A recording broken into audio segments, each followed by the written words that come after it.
diligence right there, working on the road. Oh yeah. What's I doing? Okay, on our way to the course, and this little thing just fell off my camera. Just had to tell the guy to come around and go grab it, because this little thing fits right on the top there and stops all the wind noise, and would have been really annoying to lose. It already made us late, so Yeah, he did.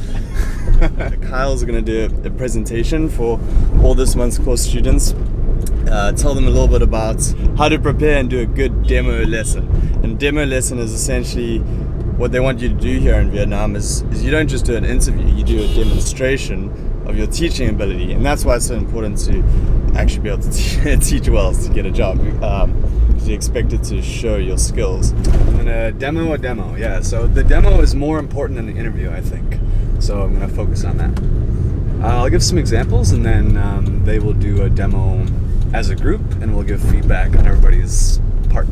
Hi, this is Alex from NinjaTeacher.com, where we help you travel, experience a new culture, save money, and make a difference by teaching English abroad. In these episodes, we'll share our teachers' stories, their experiences of life and teaching English in Vietnam and other countries, and give you a behind-the-scenes look of our journey to train and find jobs for 1,000 teachers per year. This is Ninja Teacher TV.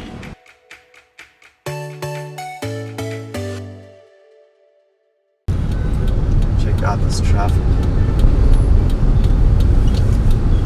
Kyle and I were just talking about how these Vietnamese clubs are sometimes really loud, and you typically go and you get like a table and you get drinks and stuff like that, but it's really hard to actually hear the people next to you because the club's so loud, so you kind of just stand there and drink. You just stand there and bob your head and look cool and watch the dancers. They had some, male dancers they had like a vest with no shirt on underneath, just kind of like taking it off. It's female dancers. It's not really my thing, but if you're into that kind of thing, it's available in Ho Chi Minh. It's available. One of the course students from last month, Zaid, showed me this app called Bus Map. You can just go and zoom in on your area. There we are, bus stops. So you click on one, and you can look at the bus routes. 18 is the one that goes from the TEFL course to downtown D1. The bus goes all the way down right to close to where I live. So I took the bus from this stop all the way up here, and it was 6,000 dongs. Are you serious? 6,000 dong. So you just pay when you get on, and you can get off whenever. Damn. That's like what? It's like free. Yeah, basically free. It's like free. 6,000 dong. 22,000 dong is $1. So it's crazy. Hello. Yes, please, please. Thank you. Hey, look at that. Không biết đâu. Không biết gì đâu, có ai gọi gì đâu biết. Hey, how's it Sorry, going? I used the wrong thing. What are you doing with that camera? We oh, that's cool. You just see the big camera in my hand. We're just doing a little quick team meeting here with Jack and Pavina. So you make this coffee? Yeah, your family, where do they grow it? Đà Lạt. In Đà Lạt? Yeah, Wow, we nice. farm and we have our farm, and we harvest and produce small quantity, just enough to 20 kilogram, 30 kilogram per day. Wow, nice. How you doing? Hey, I'm very well, thanks, Alex. Yeah. Having a great time in Ho Chi Minh. Third week now, right? Yeah. Third week, we finished up next week on Tuesday. We finished classes, and Thursday we hand in all of our projects. So really excited to get it out of the way and start focusing on starting a teaching career. Very efficient. Is this professional? Am I here? Yeah. No pressure. Brady, how did you enjoy the video that you and It was great. I was happy to be in it. My favorite part was at the beginning with the fish. Yeah.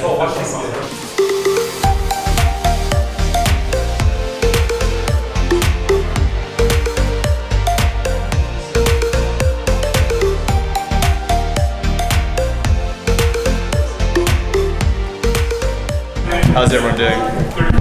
Well, yeah. Pretty good energy in the class, and I'm feeling fine. very used to projector lights in your whole face. Yeah, I'm used to I it. feel like I'm in a stage, on stage right now. Especially for the demonstration classes for schools, I would focus on the ones that get the students to talk more. What was the first one you said? Like create a comic book scene? Right, that's good, but I would act it out. Schools want to see that the students are talking and stuff like that. So Okay. I'd focus on the more talking-based ones. Yeah, I studied education in university, so I got a degree in education. Volunteering abroad for a summer, I went to New Zealand, seeing a different culture. So I looked into student teaching abroad, went to the Dominican Republic and taught for 5 weeks. So I finished up my degree in the US and then looked into how to teach abroad. So I got a job teaching in Korea, like a few months after I graduated.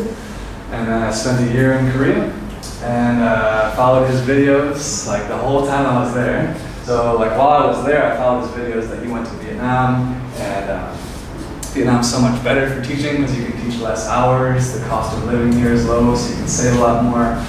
So I finished up in Korea, went home for a month, got a job with him. Then I came here with him, teaching or doing this business because I missed teaching. So I teach part-time. I mean, just think about it. There's like 10 million people in the city. Yeah. It's got a growing middle class. So all the middle class people want to send their kids to English centers and get them speaking English well.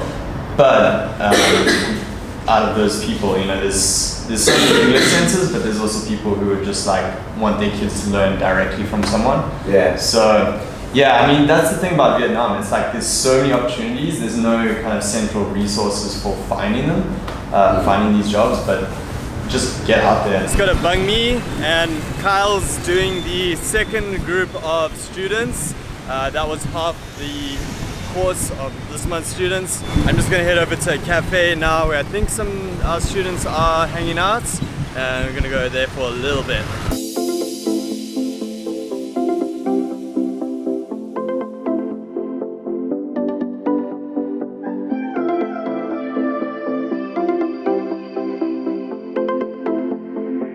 Okay, I'm back in my apartment, and that was a fun presentation we did today for demo classes, which is essentially a class that a school asks you to teach before they hire you, just to see that you have the ability to teach. So obviously you want to be prepared for that and actually have the teaching skills to be able to do a good lesson.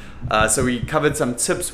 Kyle and I actually made a video about some of the tips that we covered in this class, just in a short video on the channel, so check that out if you're interested.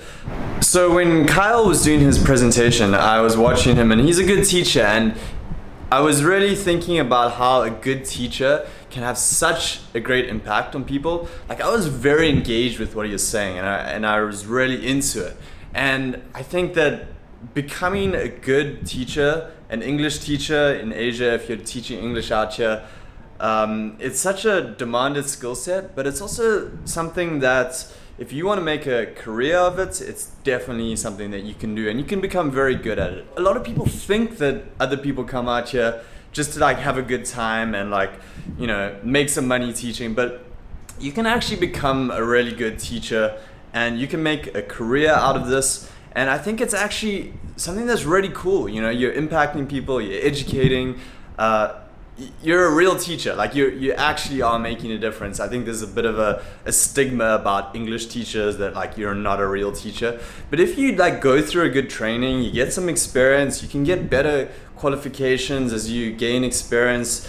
You can do a 1-year postgraduate in teaching, and then you can become a certified teacher. There's all sorts of opportunities, and I think that the actual teaching is a lot cooler than people think. Like, quite a lot of people have told me that they come out here and they're like, yeah, I came out here because you made it seem very cool, Alex, and like the lifestyle looked amazing and I wanted that. And then so I was like, oh, let me try teaching.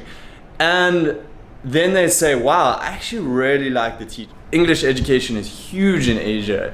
These kids won't get into the jobs they want. They won't get into the universities they want if they don't speak English. So it's important. Like, this is a real thing. Like, it's not just backpackers out here and trying to make a bit of extra money. And I know sometimes like we focus a lot on the lifestyle in these videos, but really being a teacher is an important thing. We need teachers, we need education, and we're really happy to be involved in like helping to train new teachers and helping people find jobs and stuff like that. So this whole becoming a teacher and living out here and teaching, and it's not going to go away anytime soon. It's a massive industry. So really what I think I'm seeing right now is this new generation of people coming into this industry that are enthusiastic, excited, really passionate about having a great lifestyle for themselves, but also seeing the value in really educating people and bringing that out and kind of making teaching English cool again, because I think it's always had this stereotype of just something that people who can't get a job back home or something like that come out to Asia and like try and start teaching English. But really it's so much more than that, and the people that I see out here coming to do this are some really smart, really interesting people, and yeah, I think it's becoming cool again. So what do you guys think? Should we make like teaching English cool again? Because I really think it is. I think it's this great thing that you can do, especially with all the opportunities out there in Asia, the rest of the world. So yeah, hope you guys enjoyed this video. Stay tuned for more episodes of Ninja Teacher TV, and I'll speak to you soon.